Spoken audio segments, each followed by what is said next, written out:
ಸರ್ವ ಸ್ತುತಿ ಸ್ತೋತ್ರಗಳು ನನ್ನನ್ನು ನಿಮ್ಮನ್ನು ಈ ಭೂಮಿಯ ಆಕಾಶಗಳನ್ನು ಹಾಗೂ ಅದರ ನಡುವೆ ಇರುವ ಸಕಲ ಚರಾಚರಗಳನ್ನು ಸೃಷ್ಟಿಸಿ ಪರಿಪಾಲಿಸುತ್ತಿರುವ ಆ ಏಕೈಕನು ಮಹೋನ್ನತನು ಆದಿಯು ಅನಂತನೂ ಆದಂತಹ ನಮ್ಮೆಲ್ಲರ ಸೃಷ್ಟಿಕರ್ತನಿಗೆ ಮೀಸಲು.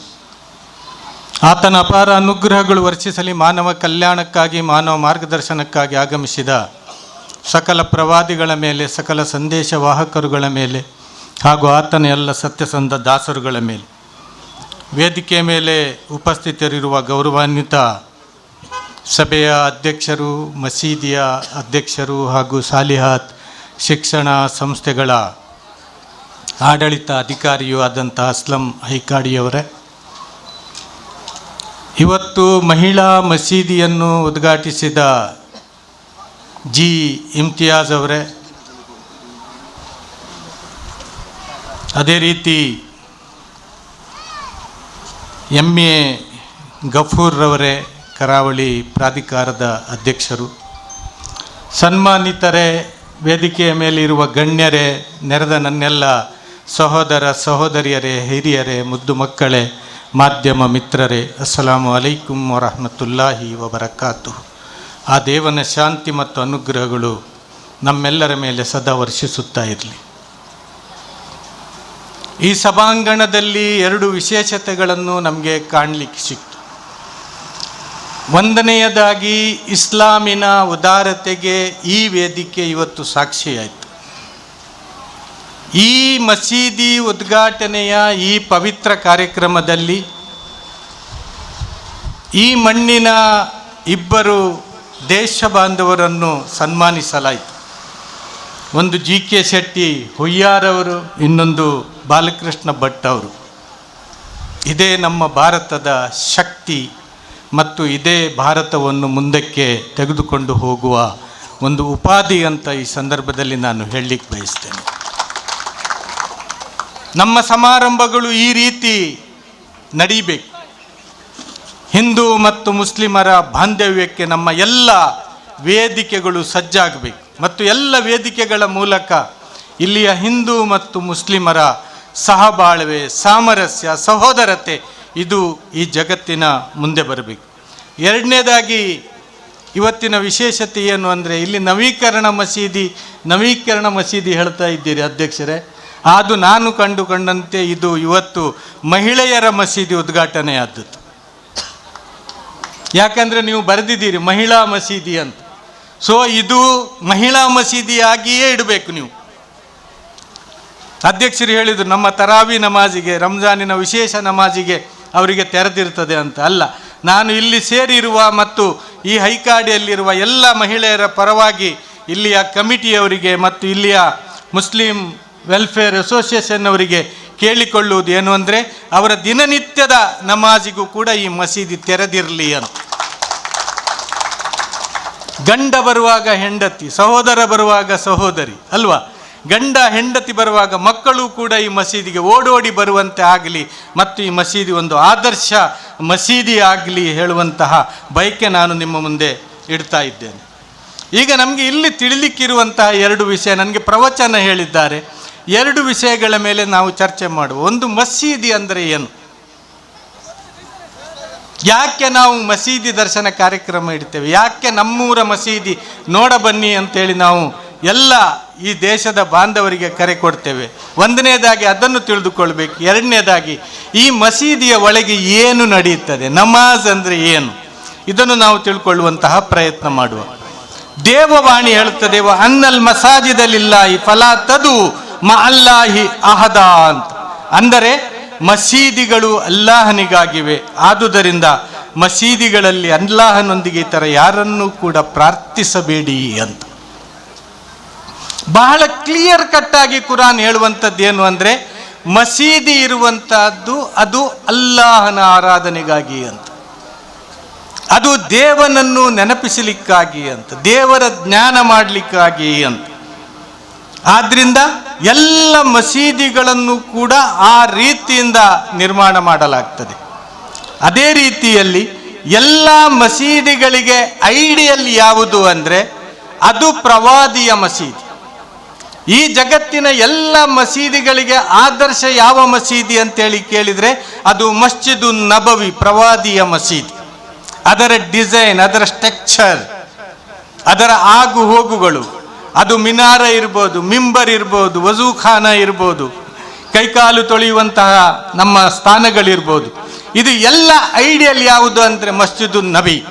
ಯಾವುದನ್ನು ಪ್ರವಾದಿ ಮುಹಮ್ಮದ್ ಸಲ್ಲಲ್ಲಾಹು ಅಲೈಹಿ ವಸಲ್ಲಮರು ಈ ಜಗತ್ತಿಗೆ ಒಂದು ಮಸೀದಿಯನ್ನು ನಿರ್ಮಾಣ ಮಾಡಿ ತೋರಿಸಿದ್ರು, ಅದೇ ಮಸೀದಿ ಇಡೀ ಜಗತ್ತಿನ ಮಸೀದಿಗೆ ಆದರ್ಶವಾಗಿದೆ. ಎರಡನೆಯದಾಗಿ, ಈ ಎಲ್ಲ ಮಸೀದಿಯ ಕೇಂದ್ರ ಸ್ಥಾನ ಯಾವುದು ಅಂತ, ಈ ಎಲ್ಲ ಮಸೀದಿಯ ಕೇಂದ್ರ ಸ್ಥಾನ ಹೇಳುವಂತಹದ್ದು ಈ ಜಗತ್ತಿನ ಪ್ರಥಮ ಮಸೀದಿಯಾದಂತಹ ಅದು ಮಕ್ಕಾ ಮಸೀದಿಗೆ ಇದೆ, ಅದು ಕಿಬ್ಲಾಕ್ಕೆ ಇದೆ. ಎಲ್ಲ ಮಸೀದಿಗಳ ಕೇಂದ್ರ ಸ್ಥಾನ, ಅದರ ನೇರವಾದಂತಹ ಬಿಂದು ಯಾವುದಿರಬೇಕಂದ್ರೆ ಅದು ಕಾಬತುಲ್ಲಾ ಆಗಿ ಇರಬೇಕು, ಅದು ಮಕ್ಕಾದ ಮಸೀದಿ ಆಗಿರ್ಬೇಕು. ನಮಗೆ ರೋಡ್ ಸೈಡಿಗಿದೆ, ರೋಡ್ ಸೈಡ್ ಬಂದಿದೆ, ನಾವು ಮಸೀದಿಯನ್ನು ಈ ರೀತಿ ಕಟ್ತೇವೆ, ಅಥವಾ ಆ ಸೈಡ್ನಲ್ಲಿ ಒಂದು ರೋಡ್ ಪಾಸ್ ಆಗ್ತಾ ಇದೆ ಅದಕ್ಕೆ ಆ ರೀತಿ ಕಟ್ತೇವೆ, ಅಥವಾ ಈ ರೀತಿ ಕಟ್ಟುವುದರಿಂದ ಗಾಳಿ ಜಾಸ್ತಿ ಬರ್ತದೆ ಆ ರೀತಿ ಕಟ್ತೇವೆ. ಇಲ್ಲ, ಯಾವ ಮಸೀದಿಯನ್ನು ಆ ರೀತಿ ನೀವು ಕಟ್ಟುವ ಹಾಗಿಲ್ಲ. ಈ ಜಗತ್ತಿನಲ್ಲಿ ಯಾವ ಮಸೀದಿ ನಿರ್ಮಾಣವಾದರೂ ಕೂಡ ಅದು ಕಿಬ್ಲಾಭಿಮುಖವಾಗಿರಬೇಕು ಅಂತ ಪ್ರವಾದಿಯ ಆದೇಶವನ್ನು ಇಡೀ ಜಗತ್ತಿನ ಮಸೀದಿಗಳು ಇವತ್ತು ನಿರ್ವಹಿಸ್ತಾ ಇದೆ. ಆ ರೀತಿಯಿಂದ ಮಸೀದಿಯನ್ನು ಕಟ್ಟಲಾಗ್ತದೆ.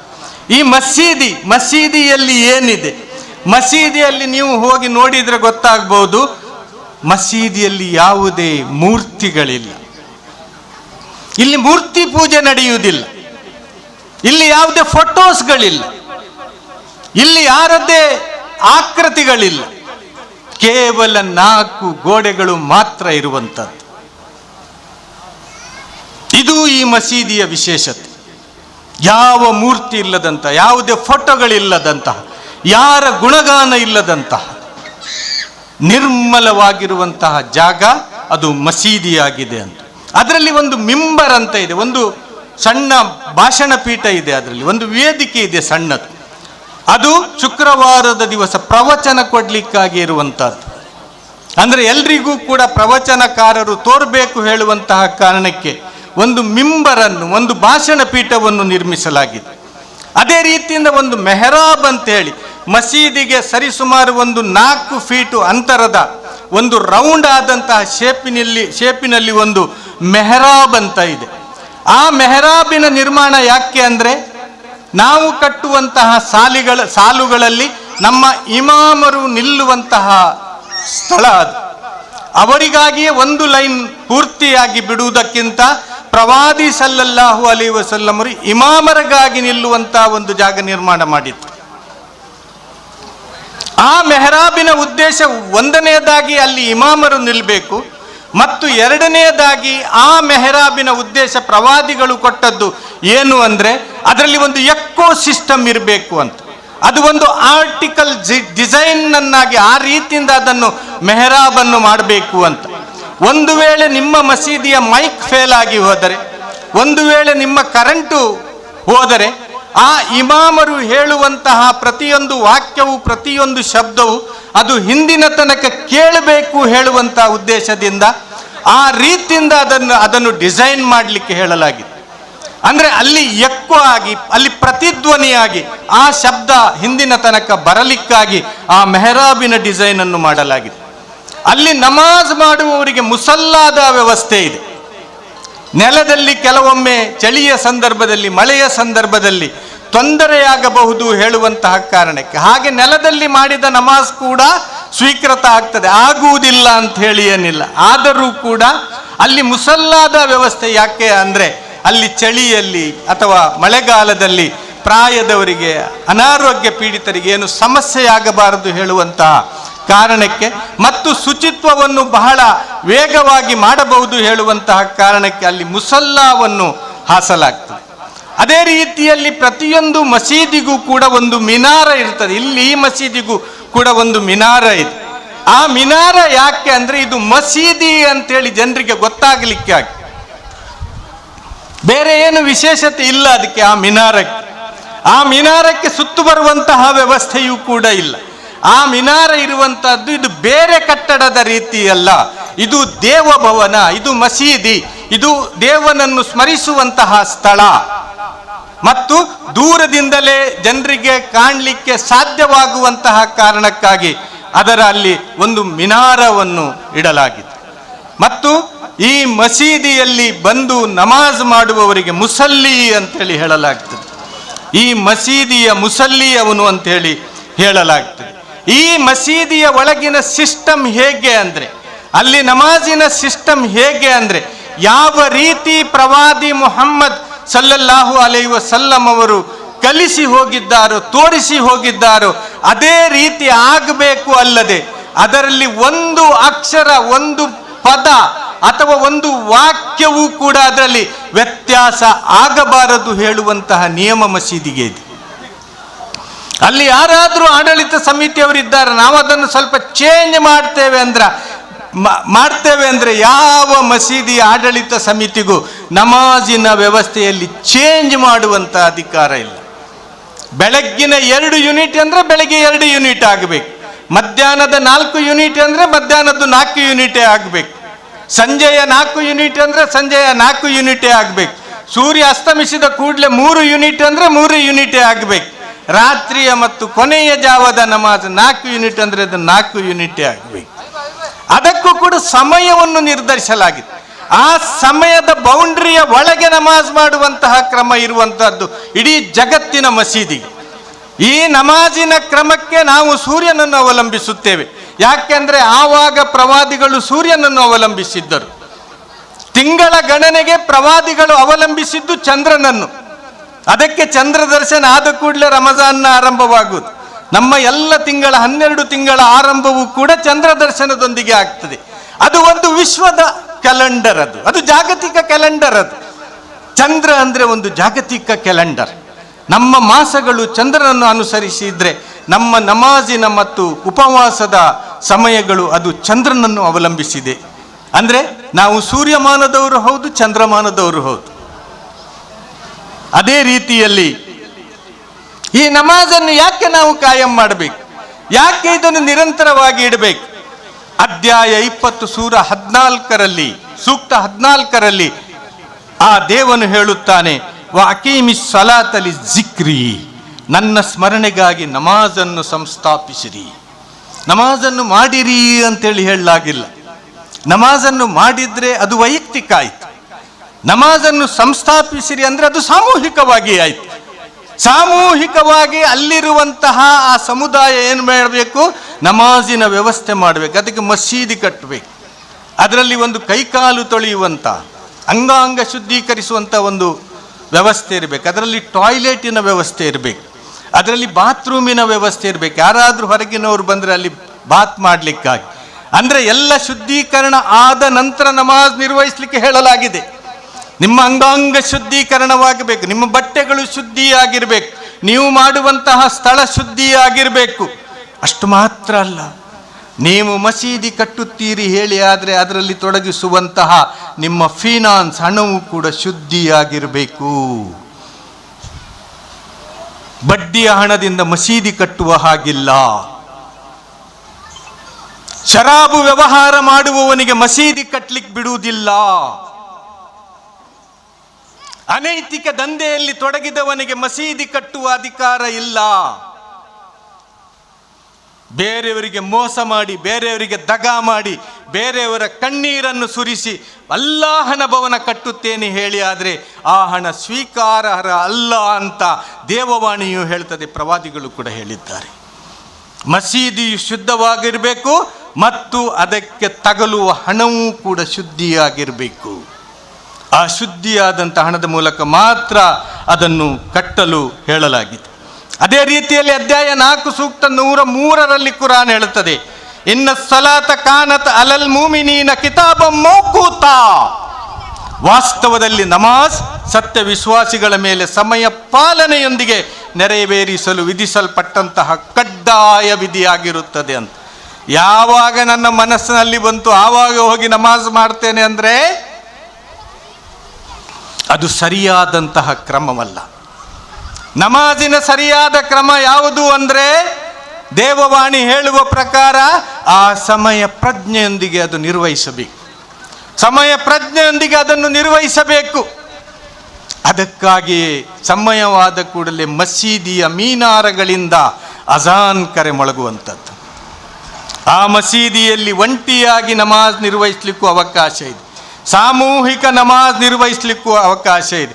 5 ಹೊತ್ತು ನಮಾಜಿನ ಸಮಯ ಆದ ಕೂಡಲೇ ಅಲ್ಲಿ ಸಾಮೂಹಿಕವಾಗಿ ನಮಾಜ್ ನಿರ್ವಹಿಸಲಾಗ್ತದೆ. ಅದೇ ರೀತಿಯಲ್ಲಿ ಈ ಅಜಾನ್ ಕರೆ ಅಂದರೆ ಏನು? ಅಜಾನ್ ಅಂದರೆ ಏನು? ಈ ಜಗತ್ತಿನಲ್ಲಿರುವಂತಹ ಮಸೀದಿಯಲ್ಲಿ ಮೊಳಗುವಂತಹ ಅಜಾನ್ ಕರೆ ಅದು ಕೇವಲ ಮುಸ್ಲಿಮರಿಗಾಗಿ ಮಾತ್ರ ಅಲ್ಲ.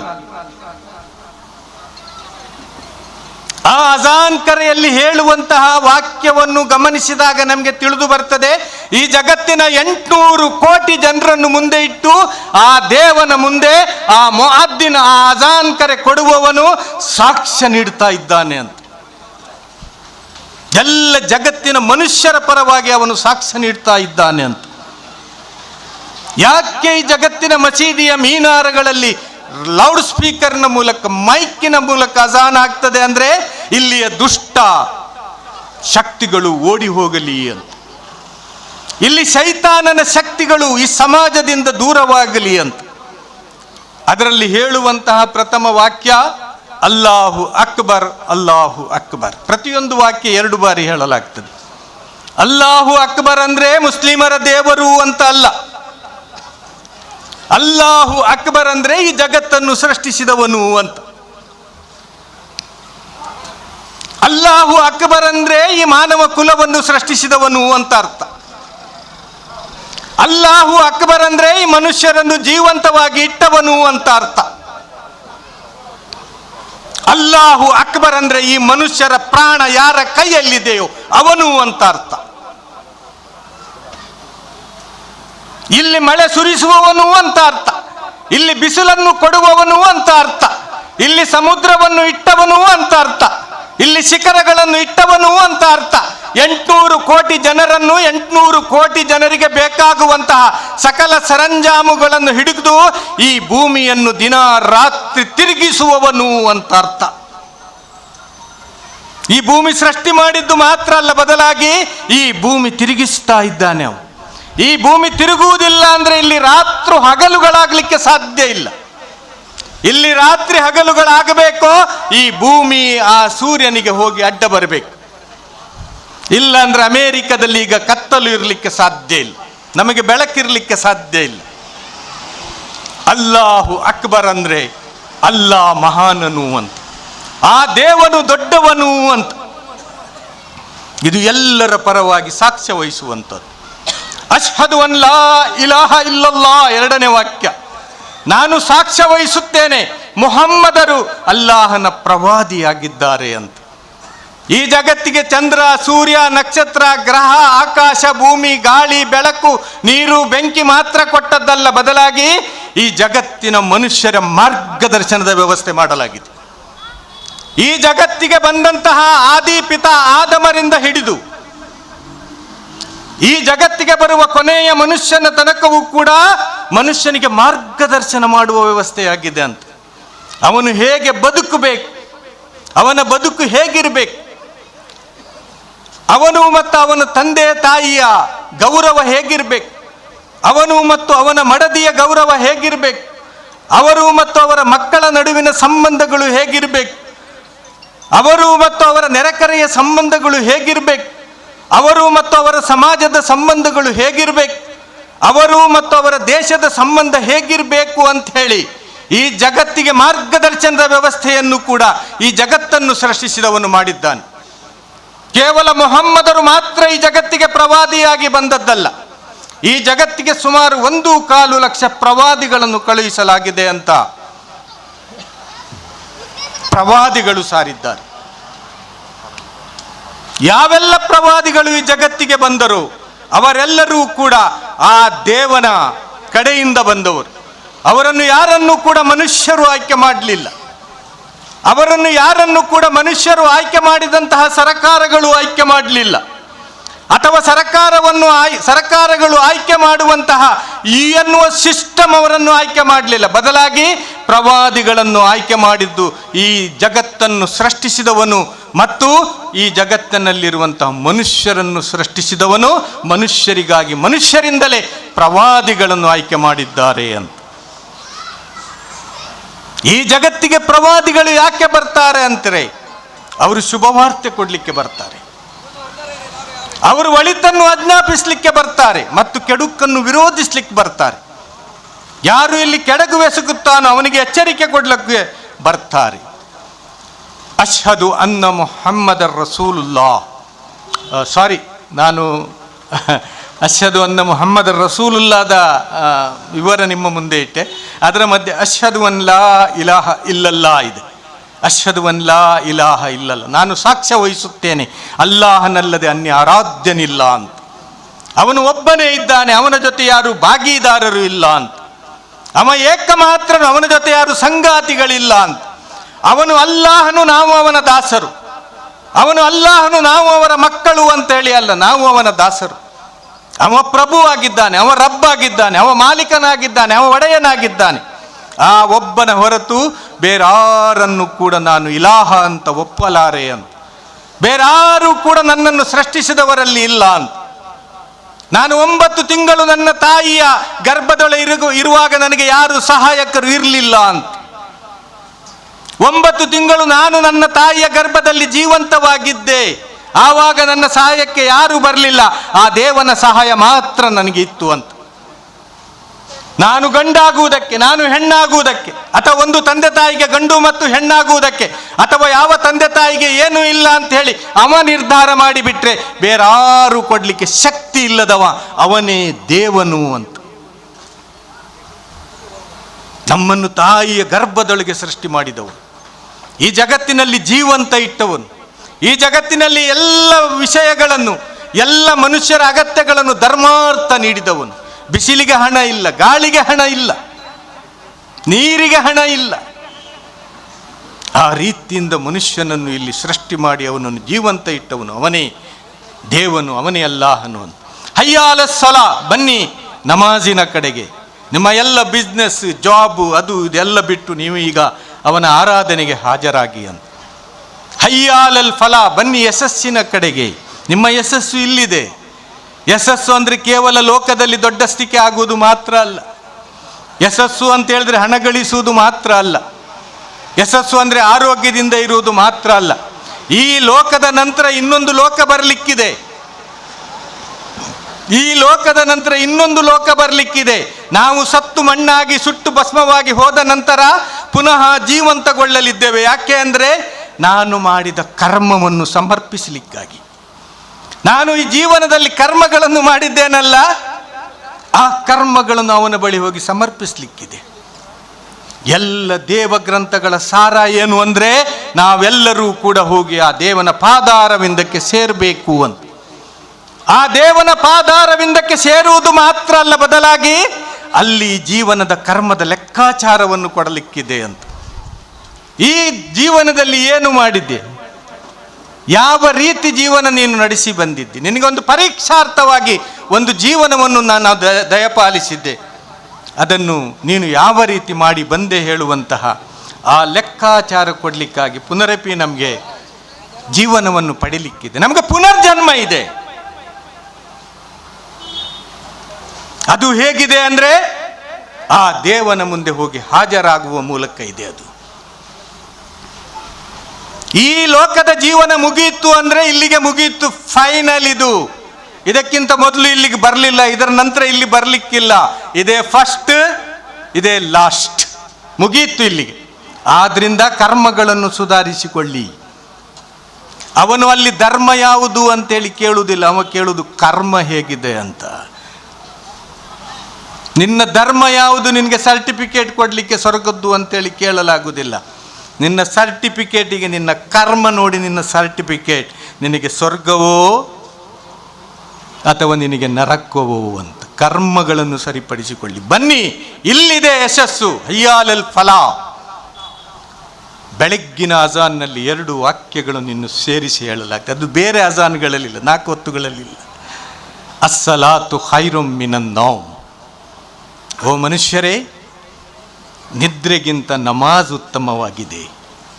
ನಿದ್ರೆಗಿಂತ ನಮಾಜ್ ಉತ್ತಮವಾಗಿದೆ. ಈ ಸಂದರ್ಭ ನಿದ್ರೆ ಮಾಡುವುದಲ್ಲ, ಇಡೀ ಜಗತ್ತು ಹೇಳ್ತಾ ಇದೆ ನೀನು ಎಲ್ಲಿ ನಿದ್ರೆ ಮಾಡ್ತಾ ಮಲಗಿದ್ದಿ. ರಾತ್ರಿ ಲೇಟ್ ಮಲಗಿದ್ದೆ, ಅದಕ್ಕೆ ಲೇಟ್ ಎದ್ದೆ. ಇಲ್ಲ, ಸಬೂಬುಗಳಿಲ್ಲ. ರಾತ್ರಿ ಲೇಟ್ ಮಲಗಬೇಡ. ರಾತ್ರಿ ಮಾಡಿದ್ದೆ ನಿದ್ರೆ ಮಾಡಲಿಕ್ಕೆ, ತಿರ್ಗಾಡ್ಲಿಕ್ಕಲ್ಲ, ಪಂಚಾಯತಿಗೆ ಮಾಡಲಿಕ್ಕಲ್ಲ, ಬಿಸ್ನೆಸ್ ಮಾಡಲಿಕ್ಕಲ್ಲ. ಬಿಸ್ನೆಸ್ ಎಲ್ಲ ಮಾಡೋದು ಹಗಲಿನಲ್ಲಿ, ರಾತ್ರಿಯಲ್ಲಿಲ್ಲ ಬಿಸ್ನೆಸ್. ಸಭೆ ಸಮಾರಂಭಗಳು, ಡೈಲಾಗ್ಸ್ಗಳು, ಮಾತುಕತೆಗಳು, ಪಟ್ಟಾಂಗಗಳು, ಸಿಗರೇಟ್ ಸೇದುತ್ತಾ, ಚಾಯ್ ಕುಡಿಯುತ್ತಾ ಇಲ್ಲ. ರಾತ್ರಿ ಆಯಿತು, ನಿದ್ದೆ ಮಾಡು. ಯಾಕೆ? ಬೆಳಿಗ್ಗೆ ಬೇಗ ಹೇಳಬೇಕು. ಆವಾಗ ನಿನ್ನ ಮೈಂಡ್ ಫ್ರೆಶ್ ಇರ್ತದೆ. ಈ ಪ್ರಕೃತಿ ನಿನಗೆ ಸಪೋರ್ಟ್ ಮಾಡ್ತದೆ. ನೀನು ಬೆಳಿಗ್ಗೆ ಬೇಗ ಎದ್ರೆ ಈ ಪ್ರಕೃತಿಯಲ್ಲಿರುವಂತಹ ಪ್ರಾಣಿಗಳು ಹೇಳಲಿಕ್ಕೆ ಶುರುವಾಯಿತು. ಈ ಪ್ರಕೃತಿಯಲ್ಲಿರುವಂತಹ ಪಕ್ಷಿಗಳು ಹೇಳಲಿಕ್ಕೆ ಶುರುವಾಯಿತು. ಅಂಗಾರಾಮ್ಲವನ್ನು ಹೀರಿ ಆಮ್ಲಜನಕ ಬಿಡ್ಲಿಕ್ಕೆ ಶುರುವಾಯಿತು. ಯಾರು? ಈ ಮರಗಿಡಗಳು ಆಮ್ಲಜನಕ ಬಿಡ್ಲಿಕ್ಕೆ ಶುರುವಾಯಿತು. ಏಳು. ಹೂವುಗಳು ಮೊಗ್ಗೆ ಹೊಡಿಲಿಕ್ಕೆ ಶುರುವಾಯಿತು. ಏಳು. ಇಡೀ ಜಗತ್ತು ಹೇಳುವಾಗ ನೀನು ಮಲಗಿಕೊಂಡಿರಬಾರ್ದು, ನೀನು ಕೂಡ ಹೇಳಬೇಕು. ಆವಾಗ ನಿನ್ನ ಮೈಂಡ್ ಫ್ರೆಶ್ ಇರ್ತದೆ, ಆವಾಗ ನೀನು ಫ್ರೆಶ್ ಆಗಿರ್ತೀಯ. ನಿನಗೆ ಒಂದು ದೀರ್ಘಕಾಲದ ಆರೋಗ್ಯ ಲಭಿಸ್ತದೆ. ಯಾಕಂದ್ರೆ ಆ ಸಿಸ್ಟಮ್ ಅನ್ನು ನೀನು ಅಳವಡಿಸಿಕೊಳ್ಬೇಕು. ಈ ರೀತಿಯಿಂದ ಅಸ್ಸಲಾತು ಖೈರುಂ ಮಿನನ್ ನೌಮ್, ನಿದ್ರೆಗಿಂತ ನಮಾಜ್ ಉತ್ತಮವಾಗಿದೆ. ಅಲ್ಲಾಹು ಅಕ್ಬರ್, ಅಲ್ಲಾಹು ಅಕ್ಬರ್, ಲಾ ಇಲಾಹ ಇಲ್ಲಲ್ಲಾ. ಅಲ್ಲಾ ಮಹಾನನು, ಅಲ್ಲಾ ಮಹಾನನು, ಆತನ ಹೊರತು ಅನ್ಯ ಆರಾಧ್ಯರಿಲ್ಲ. ಇದು ಆ ನಮಾಜಿನ ಕ್ರಮ. ಆಮೇಲೆ ನಮಾಜ್ ನೀವು ನೋಡಿ, ಈಗ ನಮ್ಮ ಮಾತಿನ ಮಧ್ಯವೇ ಈಗ ಅಜಾನ್ ಆಗ್ತದೆ. ನಾವೆಲ್ಲರೂ ಕೂಡ ನಮಾಜನ್ನು ವೀಕ್ಷಿಸೋಣ. ಅದರಲ್ಲಿ ಕೈ ಎತ್ತಲಾಗ್ತದೆ ಅಲ್ಲಾಹು ಅಕ್ಬರ್ ಅಂತ. ಅಲ್ಲಿಯೂ ಕೂಡ ಅಲ್ಲಾಹು ಅಕ್ಬರ್, ದೇವರು ದೊಡ್ಡವನು ಅಂತ. ದೇವರು ದೊಡ್ಡವನು ಅಂದ್ರೆ ನಾನು ಸಣ್ಣವನು ಅಂತ. ಅಲ್ಲಿ ಯಾರು ದೊಡ್ಡವರಾಗಿ ಹೋಗ್ಲಿಕ್ಕಿಲ್ಲ. ಅಧ್ಯಕ್ಷರಿದ್ರೆ ಇಲ್ಲಿ ಲೇಟಾಗಿ ಹೋದ್ರೆ ಹಿಂದಿನ ಸಾಲಿನಲ್ಲಿ ನಿಲ್ಬೇಕು. ಅಲ್ಲಿ ಅಧ್ಯಕ್ಷತೆ ಇಲ್ಲ. ಮಸೀದಿಯ ಅಧ್ಯಕ್ಷರಿಗೆ ನಮಾಜಿನಲ್ಲಿ ಅಧ್ಯಕ್ಷತೆ ಇಲ್ಲ. ಇಲ್ಲಿಯ ಉದ್ಘಾಟಕರಿಗೆ ಅಲ್ಲಿ ಉದ್ಘಾಟನೆ ಇಲ್ಲ. ಹಿಂದೆ ಬಂದ್ರೆ ಹಿಂದೆ, ಮುಂದೆ ಬಂದ್ರೆ ನಿಲ್. ಯಾರೇ ಬರಲಿ, ಒಕ್ಕೂಟದ ಅಧ್ಯಕ್ಷರಾಗಿರ್ಬೋದು, ಅಲ್ಲಿ ಹಿಂದೆ ಹೋದ್ರೆ ಹಿಂದೆ ನಿಲ್ಬೇಕು, ಮುಂದೆ ಹೋದ್ರೆ ಮಾತ್ರ ಮುಂದಿನ ಸಾಲು. ಅಲ್ಲಾಹು ಅಕ್ಬರ್ ಅಂದ್ರೆ ನೀವೆಲ್ಲರೂ ಅವನು ದೊಡ್ಡವನು, ನೀವೆಲ್ಲರೂ ಸಣ್ಣವರು ಅಂತ. ನಾನು ನಮಾಜಿನ ಆರಂಭದ 7 ಸೂಕ್ತಗಳನ್ನು ನಿಮ್ಮ ಮುಂದೆ ಇಡುವಂತಹ ಪ್ರಯತ್ನ ಮಾಡ್ತೀನಿ. ಬೇರೆ ಬೇರೆ ಸೂಕ್ತಗಳು ತುಂಬ ಇದೆ. ಈ ನಮಾಜಿನಲ್ಲಿ ಕುರಾನನ್ನೇ ಓದುವುದು ಪೂರ್ಣವಾಗಿ. ಕುರಾನಿನಲ್ಲಿರುವಂತಹ ಯಾವ ವಾಕ್ಯವನ್ನು ಬಿಟ್ಟು ನಮಾಜ್ ಇಲ್ಲ. ನಮಾಜಿನಲ್ಲಿ ಏನೆಲ್ಲ ಅಳವಡಿಸಲಾಗಿದೆ ಅದೆಲ್ಲವೂ ಕೂಡ ಕುರಾನ್ನಲ್ಲಿ ಇದೆ. ಇಡೀ ಕುರಾನಿನ ಪಠಣ ನಮಾಜ್ನಲ್ಲಿ ಆಗುವಂಥದ್ದು. ಅಲ್ಹಮ್ದುಲಿಲ್ಲಾಹಿ ರಬ್ಬಿಲ್ ಆಲಮೀನ್, ಸರ್ವಸ್ತುತಿ ಸ್ತೋತ್ರಗಳು ಜಗದೊಡೆಯನಿಗೆ ಮೀಸಲು. ಅರ್ ರಹಮಾನ್ ರಹೀಂ, ನೀನು ಪರಮ ದಯಾಮಯನು, ಕರುಣಾನಿಧಿಯಾಗಿರುತ್ತಿ. ಮಾಲಿಕಿ ಯೌಮಿದ್ದೀನ್, ನಿರ್ಣಾಯಕ ದಿನದ ಅಧಿಪತಿ ನೀನು. ಯಾವ ದಿನ ನಾನು ಹೇಳಿದೆ ಅಲ್ಲ, ಕರ್ಮದ ಲೆಕ್ಕಾಚಾರ ಪಡೆಯುವಂತಹ ಅಧಿಕಾರ ಇರುವವನು ಅವನು. ಆ ನಿರ್ಣಾಯಕ ದಿನದ ಅಧಿಪತಿಯೇ. ಇಹ್ದಿನ ಸಿರಾತಲ್ ಮುಸ್ತಕೀಂ, ನಮಗೆ ನೇರ ಮಾರ್ಗವನ್ನು ತೋರಿಸು. ಸಿರಾತಲ್ಲಜೀನ ಅನ್ಅಮ್ತ ಅಲೈಹಿಂ, ನಿನ್ನ ಸತ್ಯಸಂಧ ದಾಸರು ನಡೆದಂತಹ ಮಾರ್ಗ. ಈ ಭೂಮಿಯಲ್ಲಿ ಒಳಿತನ್ನು ಮಾಡುವವರ ಮಾರ್ಗವನ್ನು ನನಗೆ ತೋರಿಸು. ಗೈರಿಲ್ ಮಕ್ದೂಬಿ ಅಲೈಹಿಂ ವಲದ್ದಾಲೀನ್, ಕೆಟ್ಟವರ ಮಾರ್ಗವನ್ನು ನೀನು ನನಗೆ ತೋರಿಸಬೇಡ. ಇದೇ ನಮಾಜಿನ ಮೂಲ ತತ್ವ. ಇದೇ ನಮಾಜಿನಲ್ಲಿ ನಮಗೆ ಪಠಿಸ್ಲಿಕ್ಕಿರುವಂಥದ್ದು. ಅದರ ನಂತರ ಬರ್ತದೆ ಯಾ ಅಯ್ಯುಹನ್ನಾಸ್ ಇನ್ನಾ ಖಲಕ್ನಾಕುಂ ಮಿನ್ ಝಕರಿನ್ ವ ಉನ್ಸಾ ಬರ್ಬೋದು.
ಸಮಯದ ಅಭಾವದಿಂದ ನಮ್ಮ ಗಣ್ಯರು ಕೆಲವರು ಮಾತಾಡೋದಿಲ್ಲ ಅಂತ ಹೇಳಿದ್ದಾರೆ. ಈಗ ನಮ್ಮ ಅಕ್ಬರ್ ಅಲಿಯವರು ಕೊನೆಯ ಇನ್ನೊಂದು 5 ನಿಮಿಷ.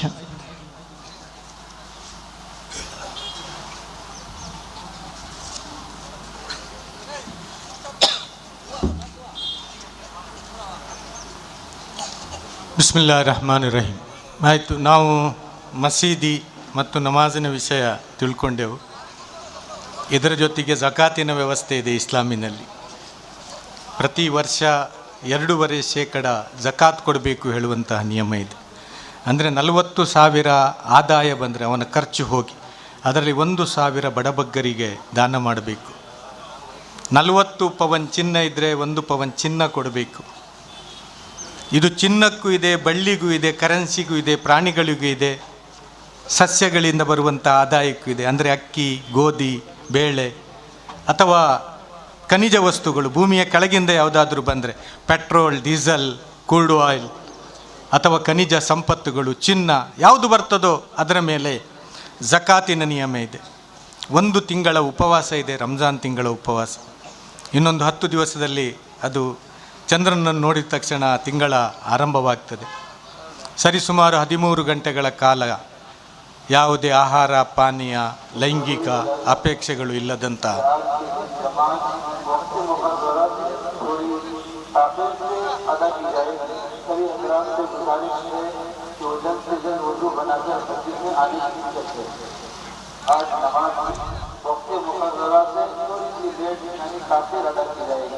ताकि सभी हजरात को जमात मिल सके, जमात के साथ नमाज अदा कर सके। इसलिए ये सभी हजरात बावजूद होकर मस्जिद में आकर जो है सुन्नत अदा करें. ಅದೇ ರೀತಿಯಲ್ಲಿ ಹಜ್ಜಿನ ವ್ಯವಸ್ಥೆ ಇದೆ. ಜೀವನದಲ್ಲಿ 1 ಬಾರಿ ಆರೋಗ್ಯ ಸಾಥ್ ಕೊಟ್ಟರೆ ಹೋಗಿ ಬರುವಷ್ಟು ಹಣದ ವ್ಯವಸ್ಥೆ ಇದ್ದರೆ ಒಮ್ಮೆ ಹಜ್ ಮಾಡಬೇಕು ಅಂತ ಹೇಳಿದೆ. ನಾನು ನನ್ನ ಮಾತಿನ ಕೊನೆಯಲ್ಲಿ ಇಲ್ಲಿಯ ಆಡಳಿತ ಸಮಿತಿಯವರಿಗೆ 1-2 ಉಪದೇಶ ಮಾಡಿ ನನ್ನ ಮಾತನ್ನು ಮುಗಿಸ್ತೇನೆ. ಒಂದನೇದಾಗಿ, ಮಸೀದಿ ಅಂದರೆ ನೀವು ನಮಾಜಿಗಾಗಿ ಹೇಗೆ ಪುರುಷರಿಗೂ ಹಾಗೂ ಮಹಿಳೆಯರಿಗೂ ಕಾಯಮಾಗಿ ಇಡಿ. ಎರಡನೇದಾಗಿ, ನಿಮ್ಮ ಜಮಾತಿನ ಒಂದು ಸರ್ವೆ ನಡೆಸಿ. ಆ ಸರ್ವೆ ಏನು ಅಂದರೆ ಶಿಕ್ಷಣದ ವ್ಯವಸ್ಥೆ ಹೇಗಿದೆ, ಮತ್ತು ಯಾರು ಪ್ರಾಯಕ್ಕೆ ಬಂದು ಕೂಡ ಮದುವೆ ಆಗಲಿಲ್ಲ ಅಂತ. ಮದುವೆ ಮಾಡುವ ಜವಾಬ್ದಾರಿ ಇಸ್ಲಾಮಿನ ಪ್ರಕಾರ ಕೇವಲ ತಂದೆ ತಾಯಿಯದ್ದು ಮಾತ್ರ ಅಲ್ಲ, ಮದುವೆ ಮಾಡುವಂತಹ ಜವಾಬ್ದಾರಿ ಇಡೀ ಸಮಾಜದ್ದು. ಆ ಮಸೀದಿಯ ವ್ಯವಸ್ಥೆಯನ್ನು ಪಡಿಬೇಕು. ನಾನು ಅಧ್ಯಕ್ಷನಾಗ್ತೇನೆ ಹೇಳಿ ಮಸೀದಿಗೆ ಮುಂದೆ ಹೋಗುವುದಲ್ಲ. ಯಾರಾದರೂ ಒತ್ತಾಯದಿಂದ ಅಧ್ಯಕ್ಷ ಮಾಡಿದರೆ ಮಾತ್ರ ಮಸೀದಿ ಅಧ್ಯಕ್ಷನಾಗಬೇಕು, ಇಲ್ಲಾಂದರೆ ಆ ಹೊಣೆಗಾರಿಕೆ ಬಹಳ ದೊಡ್ಡದು. ಇಲ್ಲಿ ಯಾರೂ ಕೂಡ ಪ್ರಾಯಕ್ಕೆ ಬಂದು ಮದುವೆಯಾಗದೆ ಇದ್ದವರು ಇಲ್ಲ ಹೈಕಾಡಿಯಲ್ಲಿ ಅಂತ ಆ ಜವಾಬ್ದಾರಿ ಈ ಮಸೀದಿ ಅಧ್ಯಕ್ಷರಿಗೆ ಬರ್ತದೆ ಹೇಳುವಂಥದ್ದು ನಾವೆಲ್ಲರೂ ಕೂಡ ತಿಳಿದುಕೊಳ್ಬೇಕು. ಅದರ ನಂತರ ಮತ್ತೆ ಏನು ಅನಾಹುತಗಳಾಗ್ತದೋ ಅದು ಮತ್ತೆ ಅಲ್ಲಾಹನೇ ಅವರನ್ನು ರಕ್ಷಿಸಬೇಕು. ನಮ್ಮಲ್ಲಿ ಬಹಳ ಮಂದಿಗೆ ಮಸೀದಿ ಅಧ್ಯಕ್ಷ ಸ್ಥಾನ ಆಗೋದಕ್ಕೆ ಬಹಳ ಖುಷಿ ಆಗ್ತದೆ. ಬಹಳ ಜನರಿಗೆ ನಾನು ಮಸೀದಿ ಅಧ್ಯಕ್ಷನಾಗ್ತೇನೆ, ಪೈಪೋಟಿಗಳು ನಡೆಯುತ್ತವೆ. ಪೈಪೋಟಿ ಮಾಡುವಂತಹ ಸಂದರ್ಭ ಅಲ್ಲ ಮಸೀದಿ ಅಧ್ಯಕ್ಷರಾಗುವುದಕ್ಕೆ. ಒತ್ತಾಯ ಮಾಡಿ ಅಧ್ಯಕ್ಷರು ಮಾಡಿದರೆ ಮಾತ್ರ ಅಧ್ಯಕ್ಷರಾಗಿ. ನಮ್ಮ ಈ ಜಮಾತಿನಲ್ಲಿ ಮದುವೆಗಳು ಸರಳವಾಗಿರಲಿ. ಯಾಕೆ ಅಂದರೆ ಪ್ರವಾದಿ ಮುಹಮ್ಮದ್ ಸಲ್ಲಲ್ಲಾಹು ಅಲೈಹಿ ವಸಲ್ಲಂ ಹೇಳ್ತಾರೆ, ಯಾವ ಸಮಾಜದಲ್ಲಿ ಮದುವೆಗಳು ಕಷ್ಟವಾಗ್ತದೋ ಅಲ್ಲಿ ವ್ಯಭಿಚಾರ ಸುಲಭವಾಗ್ತದೆ ಅಂತ. ಎಲ್ಲಿ ಮದುವೆಗಳು ಸುಲಭವಾಗ್ತದೋ ಅಲ್ಲಿ ವ್ಯಭಿಚಾರ ಕಡಿಮೆ ಆಗ್ತದೆ ಅಂತ.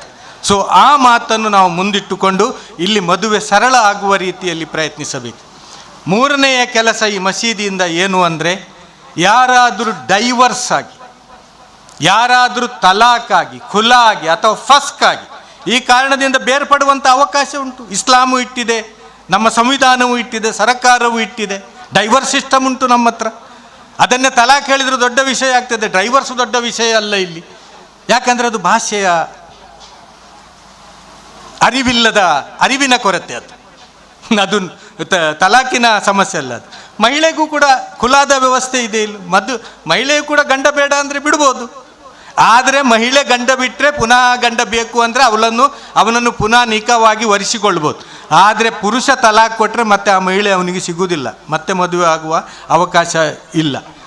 ಪ್ರಚಾರ ಏನು ಅಂದರೆ ಗಂಡಸಿಗೆ ಬಹಳ ಸುಲಭ, ಹೆಂಗಸಿಗೆ ಕಷ್ಟ ಅಂತ. ಇಲ್ಲಿ ಅಡಿ ಹೋಗಿ ನೋಡಿದರೆ ಹೆಂಡಸಿಗೆ ಸುಲಭ, ಗಂಡನಿಗೆ ಕಷ್ಟ ಇರೋದು. ಸೊ ಅಂತಹದ್ಯಾರಾದರೂ ಇದ್ದರೆ ಅವರ ಮರು ವಿವಾಹದ ವ್ಯವಸ್ಥೆಯು ಕೂಡ ಈ ಜಮಾತಿನ ಕಡೆಯಿಂದ ಆಗಬೇಕು. ಯಾರೂ ಕೂಡ ಪ್ರವಾದಿಗಳು ಹೇಳ್ತಾರೆ, ಯಾರೂ ಕೂಡ ನನ್ನ ಸಮುದಾಯದಲ್ಲಿ ಮದುವೆಯಾಗದೇ ಇರಬಾರ್ದು ಅಂತ. ಅವರಿಗೆ ಆರೋಗ್ಯದ ಸಮಸ್ಯೆ ಇದೆ, ಬೇರೆ ಸಮಸ್ಯೆ ಇದೆ, ಅದು ಬೇರೆ ವಿಷಯ. ಸಮಸ್ಯೆಗಳು ಇಲ್ಲದೆ ಯಾರೂ ಕೂಡ ಮದುವೆಯಾಗದೆ ಇರಬಾರ್ದು ಅಂಥೇಳಿ ಪ್ರವಾದಿಗಳು ಹೇಳಿದ್ದಾರೆ. ನಾಲ್ಕನೆಯದಾಗಿ, ಯಾರಿಗೂ ಬೇಡುವ ಅರ್ಹತೆ ಇದೆ ಅಂತ ಜಮಾತಿನ ಲೆಟರ್ ಪ್ಯಾಡ್ನಲ್ಲಿ ಬರೆದು ಕೊಡಬೇಡಿ. ಇವರಿಗೆ ಬೇಡುವ ಅರ್ಹತೆ ಇದೆ, ಇವರು ಮದುವೆಗಾಗಿ ಬೇಡ್ತಾ ನಿಮ್ಮ ಹತ್ರ ಬರ್ತಾರೆ, ಇವರಿಗೆ ಬೇಡುವ ಅರ್ಹತೆ ಇದೆ ಅಂತ ಸರ್ಟಿಫಿಕೇಟ್ ಕೊಟ್ಟು ಕಳಿಸ್ಬೇಡಿ, NOC ಕೊಟ್ಟು ಕಳಿಸ್ಬೇಡಿ. ಅವರ ಕಷ್ಟ, ಅವರ ಪರಿಹಾರ ಏನಾದರೂ ಇದ್ದಾರೆ ದೊಡ್ಡವರು ನಮ್ಮ ಪರಿಸರದಲ್ಲಿ, ನಿಮ್ಮ ಜಮಾತ್ನಲ್ಲಿ ಇಲ್ಲದೇ ಇದ್ದರೂ ಕೂಡ ಅವರನ್ನು ಇಲ್ಲೇ ಕರೆದು ಇಲ್ಲೇ ಮದುವೆಯಾಗಿಸಿ ಆ ಹೆಣ್ಣು ಮಗುವಿನ ತಾಯಿಯ ಹತ್ತಿರ ಅಥವಾ ಹೆಣ್ಣು ಮಗುವಿನ ತಂದೆಯ ಹತ್ತಿರ ಲೆಟರ್ ಕೊಟ್ಟು ಕಳಿಸುವಂತಹ ಕೆಲಸ ಮಾಡಬೇಡಿ. ಅದಕ್ಕೆ ನಿಮ್ಮ ಲೆಟರ್ ಹ್ಯಾಡನ್ನು ಉಪಯೋಗಿಸಬೇಡಿ. ಮತ್ತು ಏನಾದರೂ ಸಮಸ್ಯೆಗಳು ಜಮಾತಿನ ಒಳಗೆ ಪರಸ್ಪರ ಸಹೋದರರ ಮಧ್ಯೆ, ಸಹೋದರಿಯರ ಮಧ್ಯೆ ಅಥವಾ ಗಂಡ ಹೆಂಡತಿಯ ಮಧ್ಯೆ ಬಂದರೆ ಕೌನ್ಸಿಲಿಂಗ್ ಮಾಡಿ, ಇಲ್ಲಿ ಒಂದು ಕೌನ್ಸಿಲಿಂಗಿಗೆ ಒಂದು 2-3 ಜನ ನಿಯೋಜನೆ ಮಾಡಿ ಸಿಗ್ತಾರೆ, ಇಲ್ಲದ್ರೆ ಹೊರಗಿಂದಲಾದರೂ ತರಿಸ್ಬೋದು. ವಾರಕ್ಕೊಮ್ಮೆ ಕೌನ್ಸಿಲಿಂಗ್ನ ವ್ಯವಸ್ಥೆ ಮಾಡಿ. ಯಾವ ವ್ಯಾಜ್ಯಗಳು ಕೂಡ ಕೋರ್ಟ್ ಮೆಟ್ಟಲು ಹತ್ತದಂತೆ ನೀವು ಜಾಗ್ರತೆ ವಹಿಸಬೇಕು.